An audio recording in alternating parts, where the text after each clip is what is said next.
നാടിനാകെ നല്ല നാടൻ പച്ചക്കറികൾ നൽകുന്ന ജില്ലയാണ് പാലക്കാട്. മഴനിഴൽ പ്രദേശമായ ജില്ലയുടെ കിഴക്കൻ അതിർത്തി ഗ്രാമങ്ങൾ മുതൽ തുടങ്ങുകയാണ് പച്ചക്കറി കൃഷിയുടെ പെരുമ. ഓണക്കാലമാണ് പച്ചക്കറി കർഷകർക്ക് കൈനിറയെ വരുമാനം ലഭിക്കുന്ന പ്രധാന വിപണി. അതുകൊണ്ട് തന്നെ ചെറുകിട വൻകിട പച്ചക്കറി കർഷകർ ഒരുപോലെ ഓണവിപണി ലക്ഷ്യമിട്ടുള്ള കൃഷിയിൽ സജീവമാവുകയാണിപ്പോൾ. സർക്കാരിന്റെ ഭാഗത്തു നിന്നും അല്പം കൂടി സഹായം ലഭിച്ചാൽ കൃഷി കൂടുതൽ സജീവമാക്കാമെന്നാണ് കർഷകരുടെ പക്ഷം. അധ്വാനം കൊണ്ടുണരുന്ന പാലക്കാടൻ പച്ചക്കറി ഗ്രാമങ്ങളിൽ പാവലും പടവലവും പയറും വെണ്ടയും ഒക്കെ വിളയിക്കുന്ന തിരക്കിലാണ് നൂറുകണക്കിന് വരുന്ന കർഷകർ.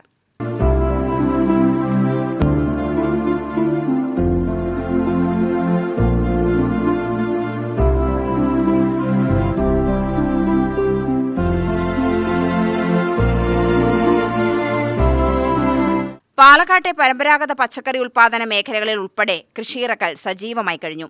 മെയ് പകുതിയോടെ വിളവെടുപ്പ് ആരംഭിക്കാൻ കഴിയും വിധമുള്ള തയ്യാറെടുപ്പുകളാണ് കർഷകർ നടത്തിയിട്ടുള്ളത്.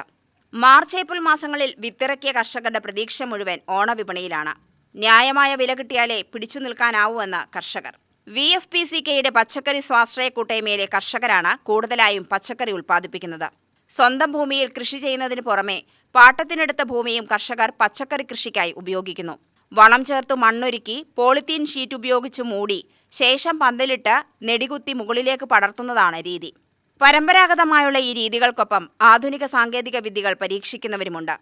സ്ഥാപിത രീതികൾ പിന്തുടരുന്ന കർഷകർക്ക് ജലസേചനത്തിനും വളത്തിനും വേണ്ടിയുള്ള ചെലവ് കുറഞ്ഞു കിട്ടും. കാലാവസ്ഥാ വ്യതിയാനം മൂലമുണ്ടാവുന്ന കീടബാധയും സ്ഥിരവില ലഭിക്കാത്തതിന്റെ ദുരിതവും വാണിജ്യ പച്ചക്കറി കൃഷിക്ക് സർക്കാരിന്റെ പരിമിതമായ പിന്തുണയുമൊക്കെ അതിജീവിച്ചാണ് ഈ വർഷവും പ്രതീക്ഷയുടെ വിത്ത് പാകിയിട്ടുള്ളതെന്ന് വട്ടേക്കാടുള്ള പച്ചക്കറി കർഷകൻ പറയുന്നു. ഓണ സീസണിലേക്കുള്ള സാധനമാണ് പടവലം, അതുപോലെ പാവൽ കുത്തിയിട്ടുണ്ട്. പാവലും ഇതെല്ലാം ഓണം ആകുമ്പോഴേക്കും കഴിയും. ഓണത്തിൻ്റെ മുന്നേ എന്ന് പറഞ്ഞാൽ ഒരു മെയ് ഒരു പകുതിക്ക് ആവും. പകുതി തൊട്ട് മെയ്, ജൂൺ, ജൂലൈ, ആഗസ്റ്റ് പകുതി ആകുമ്പോഴേക്കും ഏതാണ്ട് കൊണ്ട് ഇത് അവസാനിക്കും. ഇത് വരുന്നുണ്ട്. ചൂട് കൂടുതൽ കൊണ്ട് കാലാവസ്ഥത്തിന് മോശമാണ് എന്ന് പറയുന്നത്. മഴ കുഴപ്പമില്ല. മഴ പെയ്ത് കഴിഞ്ഞിട്ട് പിന്നെ വരുന്ന ചൂട് ഭയങ്കര ചൂടാണ്.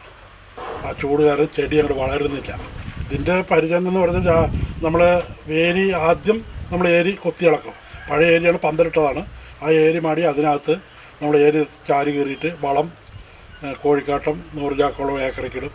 അതേപോലെ തന്നെ ആട്ടിൻകാട്ടം ഒരു 100 ചാക്ക്, കോഴിക്കാട്ടം ഒരു 3 ടണ്ണ് വെച്ച് ഒരു ഏക്കറയ്ക്ക് ഇടും. അതേപോലെ തന്നെ ചാണകം 10 ട്രാക്ടർ ഇടും.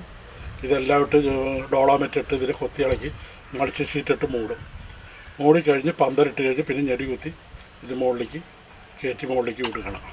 പച്ചക്കറി കൃഷിയുടെ പ്രധാന വിളനിലമായ എലവഞ്ചേരി ഉൾപ്പെടെ ജില്ലയിലെ പച്ചക്കറി ഗ്രാമങ്ങൾ കേരളത്തിലെ ഏതൊരു ഗ്രാമത്തിനും മാതൃകയാണെങ്കിലും ശരിയായ സർക്കാർ പിന്തുണയോടെ മാത്രമേ വിളവ് വർദ്ധിപ്പിക്കാൻ കഴിയൂ എന്നാണ് കർഷകരുടെ അഭിപ്രായം.